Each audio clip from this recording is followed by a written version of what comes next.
복음 10장입니다. 요한복음 10장 신약성경 162쪽입니다.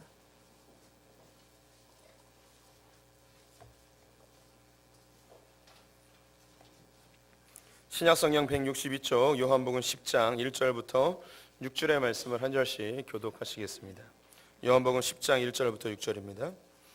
내가 진실로 진실로 너희에게 이르노니 문을 통하여 양의 우리에 들어가지 아니하고 다른 데로 넘어가는 자는 절도며 강도요 문으로 들어가는 이는 양의 목자라. 문지기는 그를 위하여 문을 열고 양은 그의 음성을 듣나니 그가 자기 양의 이름을 각각 불러 인도하여 내느니라.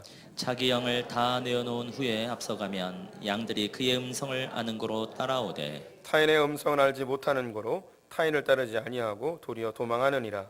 예수께서 이 비유로 그들에게 말씀하셨으나 그들은 그가 그가 하신 하는 말씀이 무엇인지 알지 못하니라. 아멘. 오늘도 주님의 보좌 앞으로 나오신 성도님들에게 하나님의 은혜와 평강이 함께 하시기를 축원드립니다. 우리 옆 사람에게 반갑게 인사하겠습니다. 으르렁. 오늘은 하나님의 동물원 세 번째 시간 양에 대해서 함께 보도록 하겠습니다. 양은 참 귀여운 동물이죠. 성경에서는요, 양이 500여 차례나 등장하는 가장 많이 우리에게 보여주는 동물입니다. 성경에서 양이 처음으로 등장하는 곳은 창세기 4장입니다. 가인과 아벨 중에 아벨이 양을 치는 자로 등장하는데요. 왜 많은 동물들 중에서 특별히 양을 가축으로 먼저 삼게 되었는지 정확한 근거는 나와 있지 않습니다. 하지만 창세기 3장에 보면 아담과 하와가 범죄한 이후 에덴 동산을 쫓겨날 때에 그들이 무화과 잎으로 자신의 몸을 가렸는데 그것이 태양빛에 의하여 금방 시들기 때문에 하나님께서 가죽옷을 하나 만들어 주십니다. 이때 가죽옷이 아마도 양일 가능성을 점치고 있습니다. 아벨이 양을 치게 된 것이 가죽옷을 얻기 위함 또는 우유 정도를 얻기 위함이 아닐까 싶고요. 또 이 가죽옷을 양이라고 직접적으로 언급할 수 있는 것은 훗날에 우리의 허물과 죄악을 덮어주시는 예수 그리스도의 사역과 직접적으로 연관이 있기 때문입니다. 이렇게 인류의 처음부터 이 양은 아주 긴밀한 관계로 유지가 되어지고 있죠. 양은 우리의 속성과 많이 닮았습니다. 양이 갖고 있는 특징들 6개만 한번 정리해 보았는데요. 우리 성도님들이 이 양에 대해서 조금 더 알고 싶으시면 2012년도에 제가 시편 23편을 가지고 6편의 설교를 한 것이 있습니다. 오늘 설교에 흥미를 가지시고 좀 구체적으로 알고 싶으신 분들은 2012년 시리즈 설교를 찾아보시고 들으시면 좋겠는데 아무도 안 들으실 것을 제가 확신하고 몇 가지 정리해서 설명을 해드리면서 좀 더 추가적으로 말씀을 드리도록 하겠습니다. 양의 첫 번째 특징은요, 눈이 별로 좋지 않습니다. 그래서 1m에서 2m 정도만 바라볼 수 있고요. 그래서 앞에 있는 물체가 움직이는 대로 움직이는 속성을 가지고 있습니다. 예를 들어서 통나무가 놓여져 있는데 첫 번째 양이 펄쩍 뛰었어요. 그럼 뒤에 있는 양들도 통나무 때문에 뛰는 것이 아니고 앞에 양이 뛰었기 때문에 뒤에 있는 양들도 같이 뜁니다. 이 통나무를 만약에 없애버리면 뒤에 있는 양들이 걸어가느냐, 그렇지는 않습니다. 앞에 양이 뛰었기 때문에 같이 또 뛰는 거예요. 그래서 우리 성도님들이 성화 같은 거 보면 예수님이 앞에 걸어가시고 뒤에 양들이 쭉 따라오잖아요. 다른 가축들을 칠 때는요, 몽둥이 같은 걸로 엉덩이를 치면서 몰고 가요. 근데 양은 앞에 목자가 가게 되면 뒤에 양들이 같이 따라오는 형식을 취하고 있습니다. 가끔 가다가 이제 목자가 뒤에 처진 양들을 보살피기 위해 다시 뒤로 갔다가 이렇게 다시 오고 뭐 이런 형태를 취하고 있는데요. 그 이유가 앞에 있는 것을 따라가는 눈이 별로 좋지 않은 양의 특성 때문입니다. 두 번째, 양은 눈이 안 좋은 반면 귀가 굉장히 예민한 편입니다. 그래서 이 귀에 들려지는 소리에 의해서 굉장히 요동을 하게 되는데 겁이 많은 편이고요. 자기를 위협하는 소리가 나게 되면 급하게 이제 도망을 가게 되죠. 이것은 이제 생존의 본능과 깊은 관련이 있습니다. 이 소리에 민감하고 겁이 많은 특성을 이용하여서 목자들이 보통 이제 100마리 정도의 양을 치게 되는데 이거보다 더 많은 1000마리 정도까지도 충분히 양을 칠 수가 있습니다. 그것은 양치기 개 때문인데요. 개가 멍멍 짖으면 두려워서 한 곳으로 모를 수 있고 멀리 간 그 양들도 이제 양치기 개가 따라가서 막 짖어대면 자기 그 무리로 다시 돌아오는 그런 속성을 가지고 있습니다. 양의 세 번째 속성은 잘 넘어집니다. 그 이유가 다리가 별로 튼튼하지 않아요. 반면에 몸은 양털 때문에 굉장히 무겁습니다. 그래서 이제 잘 넘어지기 쉽고요. 한번 넘어지면 못 일어납니다. 목자가 일으켜 주어야만 일어날 수 있는 그런 특징이 있고요. 네 번째는 이기적입니다. 그리고 고집이 셉니다. 보통 이제 어미들이 뭘 먹을 때에 아기들이 오면 젖을 물리거든요. 근데 이 양은요, 자기가 뭘 먹고 있을 때 양 새끼가 오면 안 먹여요. 그리고 쫓아버려요. 그리고 도망가 버려요. 자기 먹는 것밖에 몰라요. 자기밖에 모르는 그런 이기적인 특성을 가지고 있고요. 이 일로 가면 분명히 낭떠러지고 틀림에도 불구하고 그냥 가요. 쭉 가죠. 99마리 중에 한 마리가 낙오돼서 산꼭대기로 벼랑 끝으로 가게 되는 이유가 뭐냐면, 주변에 다른 양들이 없으면 좀 원래 있는 대로 돌아갈 생각을 해야 되는데 이 길이 맞겠거니 하고 그냥 가는 거예요. 고집세게 그냥 가는 거죠. 그 다음에 이제 방어력이 없습니다. 무기가 전혀 없어요. 그래서 동물 중에 가장 약한 동물이 양이 아닐까 싶은데요. 양이 뿔이 있기도 하거든요. 근데 이것을 공격을 하면 누굴 공격하냐면 지네들끼리 뭐 대가리 받고 막 싸우고 그래요. 다른 동물이 오면은 벌벌벌 떨면서 지네들끼리는 막 이렇게 치고받고 싸우고 그러죠. 머리가 피투성이 될 때까지 싸우고 그러는 속성이 있습니다. 마지막으로 하나 알아볼 것은 이 양은요, 죽을 때 온순해집니다. 그래서 예수님이 어린 양처럼 죽게 되는데 하나도 반항하지 않으시고 아버지께서 하신 일에 대하여 순종하는 모습이 양의 죽음과 흡사하게 묘사가 되는데요. 제가 몽골에 단기 선교 갔다가 양을 직접 죽이는 것을 보았습니다. 그 양을 잡아서 팀들이 같이 먹기도 해야 되는데 이 양이 잡을 때에 아무 소리 안 냅니다. 왜 안 내냐면 죽음을 겸허하게 받아들이는 게 아니고요. 쫄아가지고 완전히 쫄아서 겁에 잔뜩 찔려가지고 온몸이 다 굳어가지고 목소리도 못 내요. 완전히 쫄아가지고. 그래서 이런 그 특성이 있습니다. 근데 이 양의 특성을 보면 사람의 속성, 특히 이제 그리스도인들의 속성과 많이 비슷합니다. 우리는 멀리 바라보지 못하고 지금 앞에 있는 문제에 전전긍긍하며 늘 두려워하고 귀가 민감해서 이 사람이 이렇게 얘기하면 일로 가고 저 사람이 얘기하면 일로 가고 막 하게 되어지죠. 또 잘 넘어집니다. 막 쓰러지고요. 목자가 일으켜 주기 전까지는 안 일어납니다. 그래서 1년이고 10년이고 교회 안 나와버리고 그냥 누군가 전도해 주겠거니 속으로는 교회 다시 가야 되는데 뭐 이런 생각하고 있지요. 기독교인들 우리 모두가 다 나만 빼고 다 이기적이죠. 다 인정하시죠. 자기밖에 몰라요. 이 기독교인들이 이기적일 수밖에 없는 이유가 뭐냐면 기도를 많이 해서 그래요. 기도를 많이 하면 그 기도의 제목에 집착을 하게 됩니다. 그래서 이것이 나타나게 되면 인정사정 볼 것 없이 그냥 확 물어버리죠. 다 가져버려요. 이게 우리의 속성이에요. 그리고 고집이 셉니다. 기독교인들처럼 고집 센 종족이 없죠. 그래서 그 안내위원들이 여기 앉으라 그래도 절대 여기 안 앉고 자기 앉고 싶은데 앉는 뭐 이런 속성들 뭐 있습니다. 예. 신앙생활 수십 년 동안 해온 것 그냥 고수하면서 목사가 그렇게 하지 말라고 그래도 그냥 하는 게 이제 우리죠. 그러다가 죽을 때쯤 되면 온순해집니다. 다 잃어버리고 다 날리면 하나님 살려주세요 하면서 주님께 시키는 대로 다 하겠습니다라고 고개 팍 숙이고 좀 나아지면 또다시 교만해지고 뭐 이런 게 우리의 모습인데요. 그래서 예수님 아예 대놓고 주님 우리에 대놓고 이야기하십니다. 이사야서 53장 6절 말씀 같이 읽어보도록 하겠습니다. 함께 읽습니다. 우리는 다 양 같아서 그릇 행하며 각기 제 길로 갔거늘 여호와께서는 우리 모두의 죄악을 그에게 담당시키셨도다. 아멘. 하나님께서 우리를 양으로 취급하셨습니다.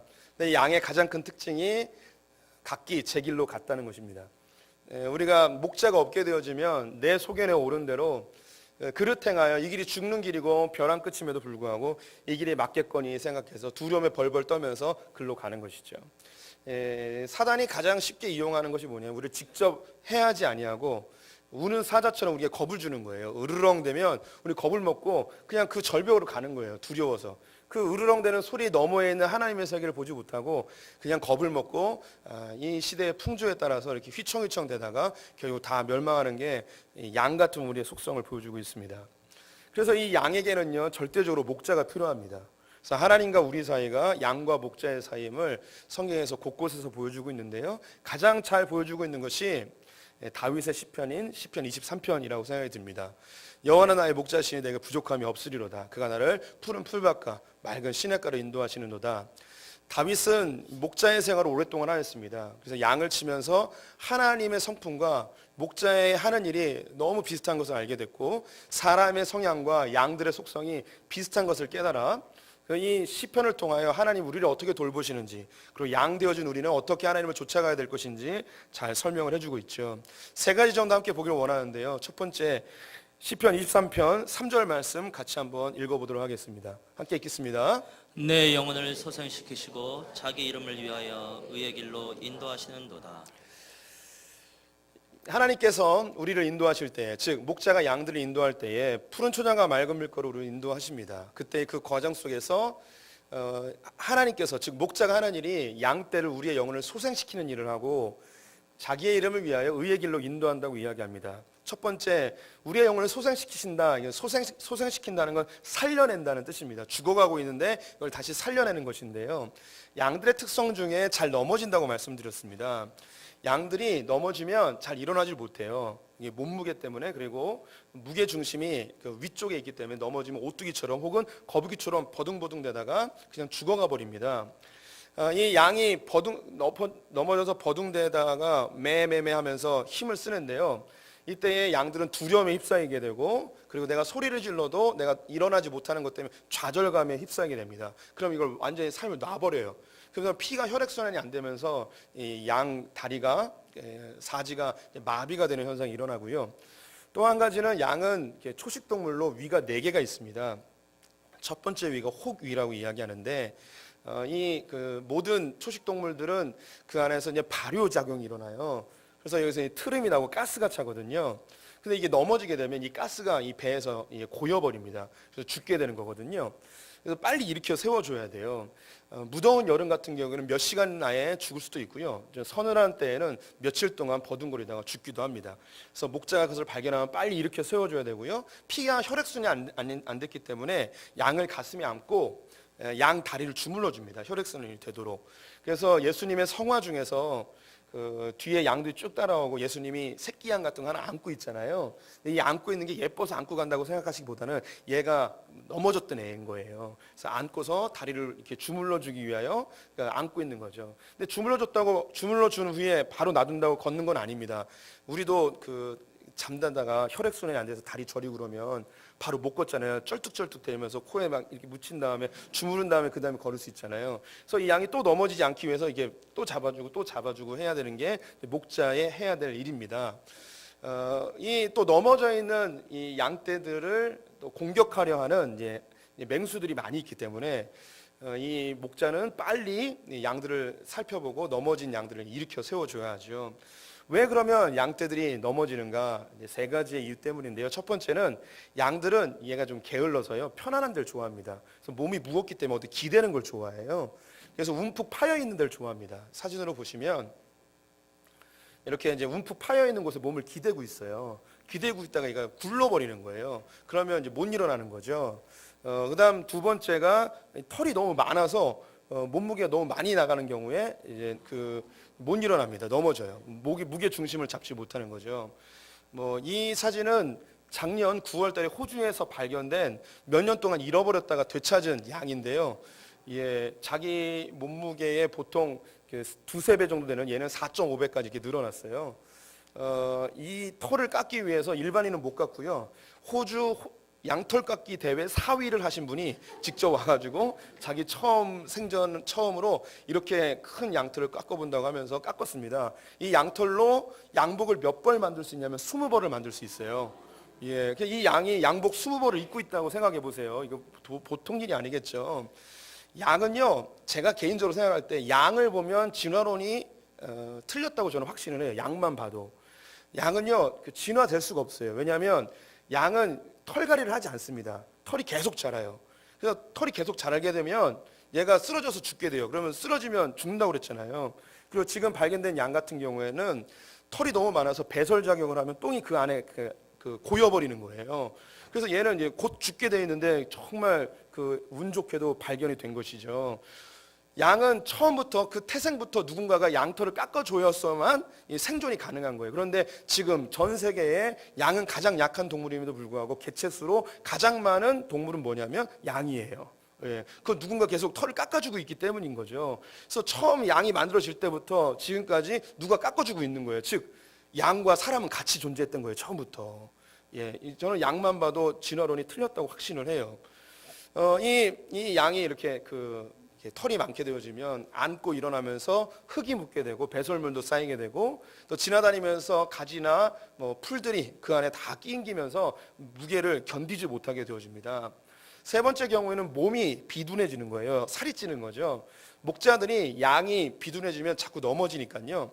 얘네들을 데리고 광야로 갑니다. 그러면 먹을 것이 별로 없어서 홀쭉해집니다. 그러면 그 다음에 이제 다이어트를 시키고 다시 목초지로 가게 되는 뭐 이런 일들을 하게 되는데, 이 모습도 이제 우리의 모습과 굉장히 흡사해요.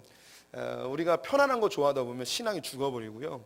그리고 계속 털을 깎지 않고 껍데기를 털갈이를 하지 아니하면 예전의 것을 그대로 갖고 있으면 예전의 전통과 구습에 쌓여서 우리의 신앙이 성장하지 않고 그대로 죽어버리는 경우 있게 되어지고요. 또 먹고 마시는 것에 집착하여 경건의 훈련을 하지 않게 되어지면 우리가 영적으로 비둔해져서 하나님의 나라에 동참하지 못하는 경우가 발생하게 되어집니다. 그럼 이게 안일하고 비둔해지고 옛 구습에 쌓여있는 게 뭐 그렇게 잘못되느냐? 이거는 큰 의미가 없는데 이때 누가 우리를 공격하느냐? 이제 맹수들이 공격을 하는 거죠. 베드로전서 5장 8절과 9절 말씀 같이 한번 읽어보겠습니다. 근신하라 깨어라 너희 대적 마귀가 우는 사자같이 두루다니며 삼킬 자를 찾나니 너희는 믿음을 굳건하게 하여 그를 대적하라. 이는 세상에 있는 너희 형제들도 동일한 고난을 당하는 줄을 알미라. 사단 마귀는 우는 사자처럼 우리를 두렵게 합니다. 그래서 우르렁거리면 양들이 도망가듯이 우리는 이렇게 휩쓸려 가요. 근데 그때에 몸이 비둔해지고 털이 많게 되어지고 편안한 것을 좋아하다가 우리가 빨리 몸을 숨기거나 움직여야 되는데 이걸 못하는 거예요. 그래서 뒤집어지고 넘어지고 해서 이 맹수들의 먹잇감이 될 수 있는 확률이 있는 것이죠. 그래서 성도님들 편안하고 또 전통적이고 나의 구습 같은 거 이런 거 버려버리고 경건의 훈련 잘하셔서 S라인을 유지하는 양떼들 되시길 바랍니다. 더불어서 이 자기의 이름을 위하여 의의 길로 인도하신다라는 말씀이 있는데요. 양들은 예전에 주인들이 인두에다가 자기 이니셜을 적어서 지지죠. 그럼 나의 양임을 표시하게 됩니다. 요즘은 이게 지지진 않고 귀에다가 귀걸이 같은 걸 표식을 해줍니다. 누구의 양인지 알게 되는 거죠. 지나가다가 양이 죽어 있는 거예요. 뒤집어서 죽어져 있거나 맹수에 의하여 잡혀 먹었거나 벼랑 끝에서 떨어져서 절벽에서 떨어져 죽은 양들을 봤을 때에 거기에 이 자기 주인의 인장이 박혀 있기 때문에 누구의 양인지 금방 아는 거죠. 그러면 이 양 죽은 양을 봤을 때 누가 불명예스럽게 되냐면 양이 불명예스러운 게 아니라 목자가 불명예스러워지는 거예요. 야, 이 목자는 이 뒤집어 있는 양도 얘네도 못 분별해내고 이 벼랑 끝에 있는 얘도 못 구했네 하면서 이 명예가 실추가 되는 것이죠. 목자들은 99마리의 양을 놓고 한 마리를 찾아가는 이유가 뭐냐면 자기 명예가 걸려있기 때문입니다. 우리는 예수 그리스도의 이름으로 구원받은 자들입니다. 우리에게는 하나님의 이름이 있습니다. 여호와의 이름이 있어요. 우리 성도님들을 하나님께서 끝까지 추적하여 우리를 구원해내시는 이유는 뭐냐면 하나님의 명예가 실추되기 때문입니다. 우리 성도님이 어딜 가시든지 무엇 하든지 반드시 우리를 건져내십니다. 우리가 쫄딱 망해서라도 우리를 건져내십니다. 우리를 질병에 걸리거나 사고가 나게 할지라도 우리 하나님의 자녀 다시 불러내시죠. 그 이유가 우리 하나님의 것이기 때문이죠. 그래서 하나님의 스스로의 영광을 위하여 주님의 이름을 위하여 우리를 반드시 의의 길로, 이 의롭다는 것은 하나님 편에 설 수 있는 길로 우리 인도에 가신다는 것입니다. 성도님들 두려워하지 마십시오. 하나님께서 반드시 함께 하시고 어딜 가든지 동행하시는 분이신 줄 믿으시기 바랍니다. 이 양과 목자의 관계에 시편 23편 4절 말씀 같이 읽어보도록 하겠습니다. 함께 읽겠습니다. 내가 사망의 음침한 골짜기로 다닐지라도 해를 두려워하지 않을 것은 주께서 나와 함께 하심이라. 주의 지팡이와 막대기가 나를 안위하시나이다. 아멘. 이스라엘 지형은 밑에 지방은 광야이고요. 위쪽이 푸른 초장들이 많이 있습니다. 그래서 이제 밑에 지방에 있는 목자들은 양을 데리고 위쪽 지방으로 원정을 가게 됩니다. 이 먹이를 주기 위하여서요. 이때에 보통 40도, 50도씩 되어지는 뜨거운 햇빛 밑에서 양을 데리고 움직인다는 것은 불가능합니다. 양들에게도 굉장히 필요한 일이고 목자 자신에게도 힘든 일이죠. 이때에 선택하는 길이 무엇이냐면 바로 이 골짜기 길을 선택을 합니다. 왜냐하면 그늘이 지기 때문이고 골짜기 곳곳에 물이 존재하기 때문에 바로 이 골짜기를 이용하는데요. 한번 보여주시죠. 이렇게 양떼들 데리고 골짜기 길을 걷게 되어집니다. 그래서 이것을 사망의 음침한 골짜기라고 하였는데 왜 그럴까요? 이 골짜기는 두 가지 위험의 요소가 있습니다. 첫째는 양들만 이 길을 좋아하는 것이 아니고 맹수들도 이 길을 좋아하는 거예요. 시원하기 때문에, 물이 있기 때문에. 그래서 곳곳에서 사자나 늑대가, 이리가 언제 나타날지 모르기 때문에 여기는 사망의 음침한 골짜기입니다. 또 한 가지 위험성은 뭐냐면 많은 길이 이제 절벽으로 되어 있습니다. 이 길을 걷다가 양들이 굴러 떨어지는 경우가 발생하는 것이죠. 이 양들은 왜 굳이 이 길을 가느냐? 저 위에 평탄한 길이 있는데 왜 우리로 하여금 이렇게 힘든 길, 맹수가 있는 길, 그 굴러 떨어지는 길을 나에게 왜 걷게 하는가? 이렇게 불평할 수 있습니다. 하지만 목자의 마음을 모르는 거죠. 얘들아, 저 위에 길로 가게 되면 너희들 다 죽어버려. 도저히 감당할 수가 없어. 이 길에 좀 위험성은 있지만 그래도 이 길이 가장 안전한 길이고 너희를 위한 길이야 라고 이야기하는 것이죠. 이때에 목자가 이 맹수들과 굴러 떨어지는 양을 위해서 준비한 것이 있는데 그것이 뭐냐면 막대기와 지팡이입니다. 막대기는 곤봉 비슷한 건데요. 늑대나 이리떼가 오게 되면 이 막대기로 때려서 쫓아버리게 되어집니다. 지팡이는 우리 아시듯이 이제 앞에가 꼬부라져 있죠. 그래서 절벽 밑으로 떨어지거나 굴러 떨어지는 이 양떼들의 목까지나 이제 뿔에 이 지팡이를 걸어서 끌어올리는 역할을 하게 되어집니다. 우리 성도님들이 삶 가운데 더 좋은 길이 있을 것 같고 더 편안한 길, 나에게 더 유익한 길이 있을 것 같은데 하나님께서는 이상하게도 우리의 가장 힘든 길, 사망의 음침한 골짜기 같은 길로 인도하실 때가 있습니다. 왜 하나님 굳이 이 길입니까? 다른 길도 많이 있는데 왜 이렇게 힘든 길을 인도하십니까? 라고 불평할 때가 있겠죠. 근데 주님 우리에게 이야기하세요. 이 길이 너에게 가장 좋은 길이란다. 이 길 끝에는 푸른 초장과 맑은 물가가 너를 기다리고 있단다라고 이야기하죠. 우리는 양과 같아서 불과 1m, 2m밖에 못 봐요. 지금의 현실의 고통과 시련 때문에 너무나 아파하는데 주님은 저 멀리에 있는 푸른 초장을 보고 계시죠.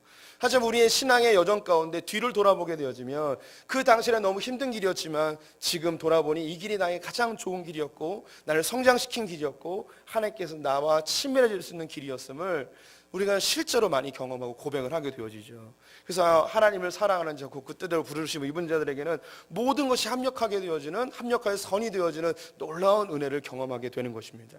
우리 성도들 지금 고난의 길을 겪고 있습니까? 신뢰하시길 바랍니다. 이 길이 나에게 가장 좋은 길임을, 나로 완성하시는 푸른 추천과 맑은 물가로 인도하시는 가장 적합한 길임을 신뢰하셨으면 좋겠습니다. 저는 한국에 있는 많은 교회 중에 어느 교회가 저에게 가장 맞는 교회일까요? 소풍교회가 저에게 가장 맞는 교회입니다. 어디도 안 갈 겁니다. 쫓아내지 마시기 바랍니다. 갈 데도 없습니다. 그리고 우리 성도님들, 우리 성도님들에게 가장 좋은 교회는 어딜까요? 할렐루야. 믿으십니까? 좋아요, 근데 소풍교회? 거짓말. 제가 좋아하는 유진 피터슨이라는 목사님이 계십니다. 미국에서 목회하신 분인데 이분이 그런 멋진 말 하셨어요. 어떤 한 성도가 좋은 교회를 찾기 위하여 100교회를 돌아봤답니다. 그래서 제일 좋은 교회, 자기에게 맞는 교회를 선택해서 등록을 했습니다. 등록하는 그 순간 그 교회는 나쁜 교회가 된다는 거예요. 우리가 겉으로 볼 때는 다 좋아 보이는데요. 근데 들어가 보면 다 모든 교회가 부족함이 있고 다 연약함이 있습니다. 그 가운데서 우리가 함께 만들어 가는 것이죠. 우리 성도님들 자기가 다니는 교회가 특별한 문제가 없는 한 나에게 그렇게 맞지 않는 것이 있다면, 좀 부족함이 있다면 이걸 통하여서 하나님께서 나를 만들어 가시는구나. 어쩌면 우리의 관계들이나 또 시련들 때문에 교회 내에서도 교회 다니는 것 자체가 사망의 음침한 골짜기를 다니는 것 같을 때도 있을 것입니다. 그때 신뢰하십시오. 하나님이 나의 가장 적절한, 가장 적합한, 가장 좋은 곳으로 인도하신 줄 믿습니다. 또 양과 목자의 관계에 대해서 다윗이 시편 23편 5절에 한 절 더 이야기를 하고 있네요. 함께 읽어보겠습니다. 주께서 내 원수의 목전에서 내게 상을 차려주시고 기름을 내 머리에 부으셨으니 내 잔이 넘치나이다. 목자가 양떼들을 이끌고 넘어진 양떼들을 일으켜 세우면서 멀리 떨어져 있는 자들을 찾아가지고 붙들어 와가지고 사망의 음침한 골짜기를 지나서 맹수들을 공격하고 떨어진 애들을 끌어내서 드디어 맑은 물가와 푸른 초장으로 인도에 갔습니다. 그렇다면 그곳은 평안한 곳이 되어야 하고 아무 문제도 없고 너무나 좋은 곳이 되어야 할 텐데 이곳이 어떤 곳이냐면 다윗이 이야기하기를 내게 하나님께서 푸른 초장에서 멋진 상을 차려주셨는데 이 상을 어디에다 차려주셨냐면 원수의 바로 앞에다 차려놓은 거예요. 그래서 이 원수 앞에서 어떻게 밥을 먹겠냐 말이죠. 체하죠. 근데 지금 양떼들을 데리고 간 상황이 그거라는 거예요. 이 푸른 초장에는요, 양떼를 위한 것만이 아니에요. 이거에 누가 있냐면 양떼가 올 것을 알고 대기하는 맹수들이 여전히 존재하고 있는 것이죠. 우리가 신앙생활하면서 하나님께로 나아가고 내가 뭔가 이룬 것 같고 주님의 은혜를 경험하였다면 하나님께서 가장 좋은 것으로 평탄하게 아무 문제 없이 잘 인도해 주셔야 될 것 같은데, 놀랍게도 그 현장에는 무엇이 공존하냐면 사단의 세력이 같이 공존하고 있다는 것입니다. 우리 성도님들, 이 인생 끝날 때까지 결코 가시성과 엉겅퀴가 해결되지 않습니다. 우리는 늘 그래서 긴장하고 있어야 되고 깨어 있어야 하는 것이죠. 이 사자, 그 악한 마귀들이 우는 사자와 같이 우리를 삼키려 하려고 계속해서 대기하고 있음을 늘 기억해 주셨으면 좋겠습니다. 더불어서 이 그 아름다운 목초지 안에 왔는데, 이 목초지는 한 양떼만 있는 게 아니에요. 이런저런 양떼들이 다 와서 이곳이 늘 경쟁적인 부분도 있습니다. 이곳에서 또 이렇게 푸른 풀만 자라는 게 아니고 그와 함께 해충들도 많이 자라게 되어집니다. 이 양들에게는요, 맹수보다 더 위험한 것이 있는 게 뭐냐면 해충입니다. 해충은 크게 보이지 않는 아주 자그마한 유해 요소 같지만 양을 죽일 수도 있는 아주 결정적인 그의 위험 요소이기도 합니다. 해충에는 뭐 쇠파리, 말파리, 모기 이런 것들이 있는데 가장 위협적인 게 코파리라는 겁니다. 양의 코 근처에서 막 돌아다니는 코파리인데요. 그래서 양이 건강하면 이 코에서 이 액체가 나오면서 이 코파리가 앉지 못하도록 이 그 알을 낳아도 이 액체 때문에 흘러내리도록 이렇게 하나님이 창조해 주셨습니다. 근데 이 코파리가 혹은 이 양이 이 촉촉한 물기가 사라지면 이 코파리들이 알을 낳아요.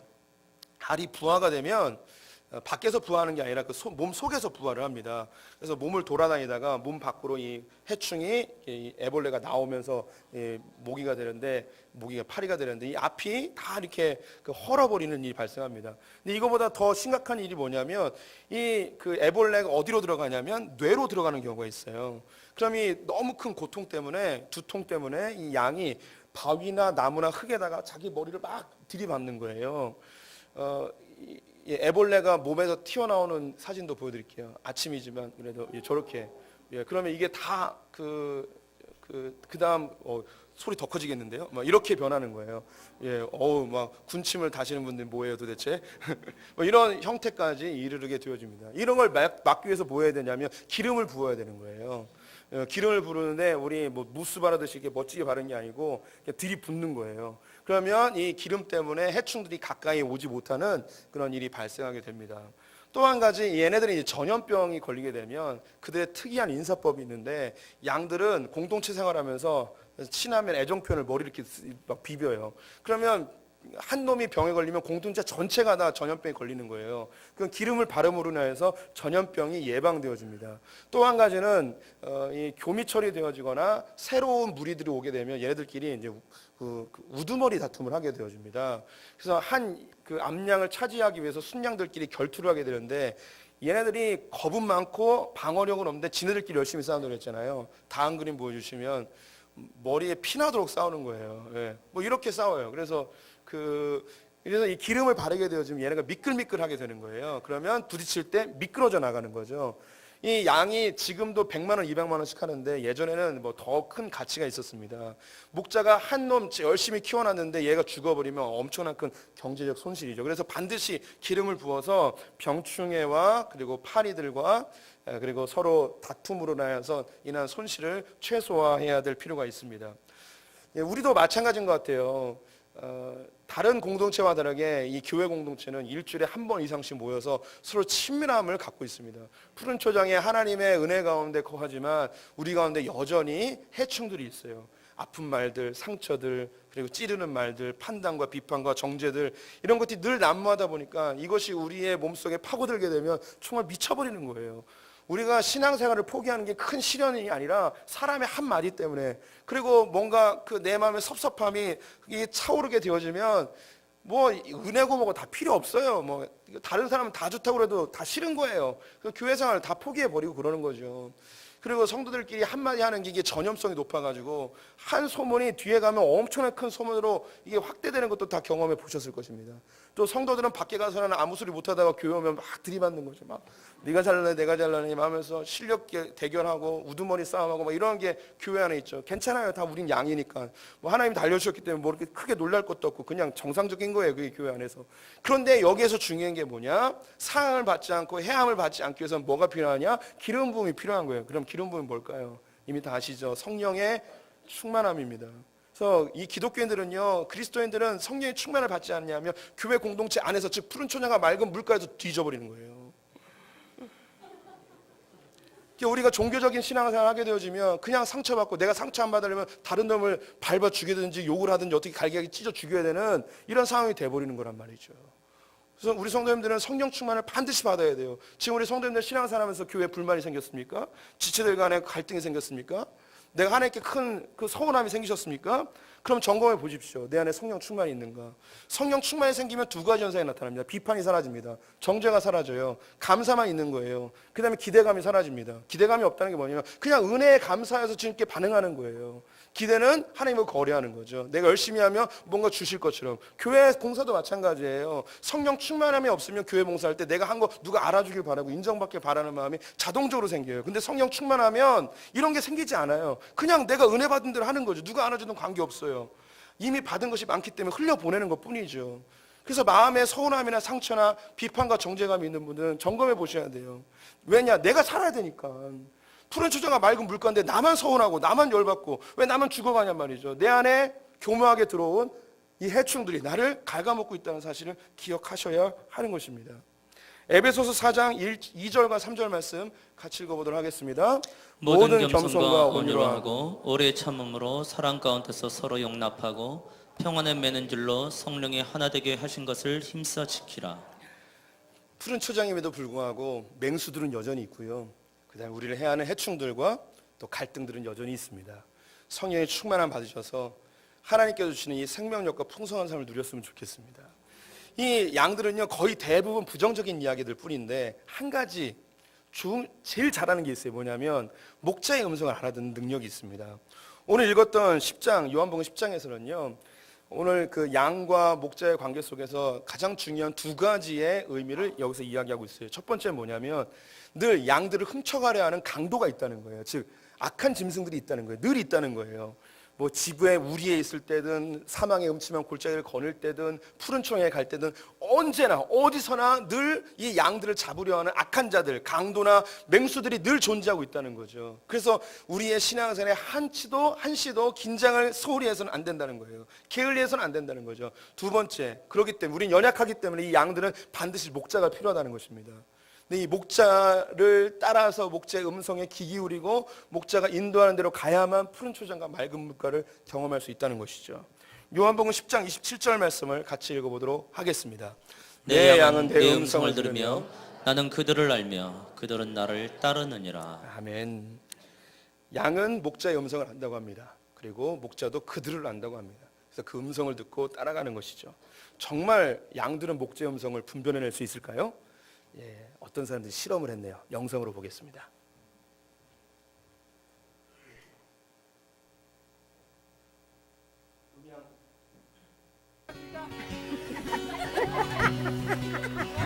One more time.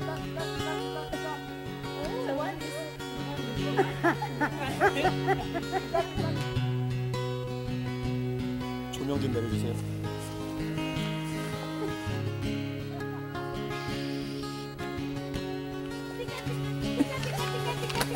Louder! Tika, tika, tika, tika! Tika, tika, tika, tika! Tika, tika!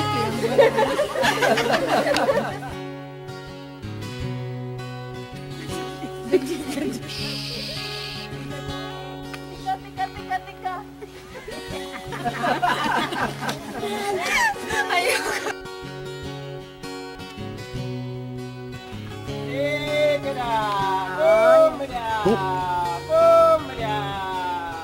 Look at them. Look at them.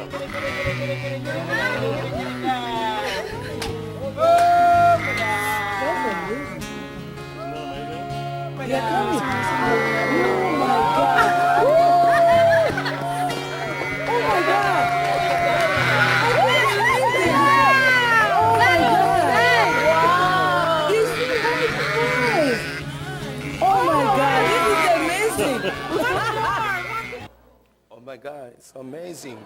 이렇게. 예, 양들은 목자의 음성을 진짜 분별해 냅니다.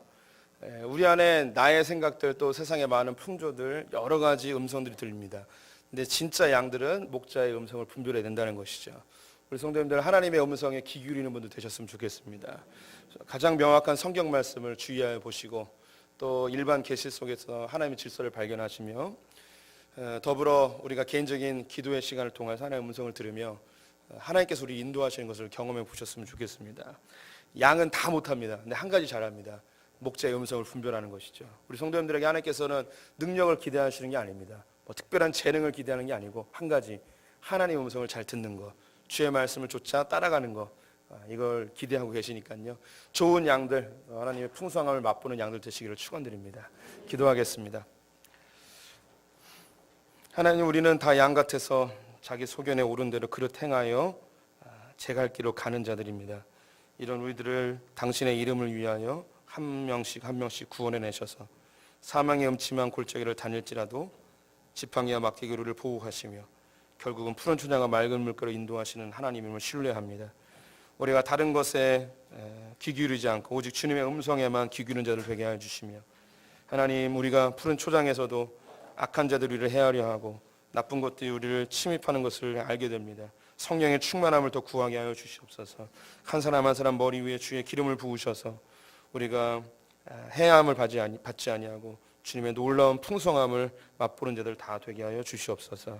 지금 우리 주 예수 그리스도의 은혜와 하나님 아버지의 무한하신 사랑과 성령의 교통하심이 주님의 은혜 가운데 주의 음성을 들으며 푸른 초장과 맑은 물가에서 살기를 소망하는 수풍의 모든 성도들 가운데 지금부터 영원토록 함께 있을지어다.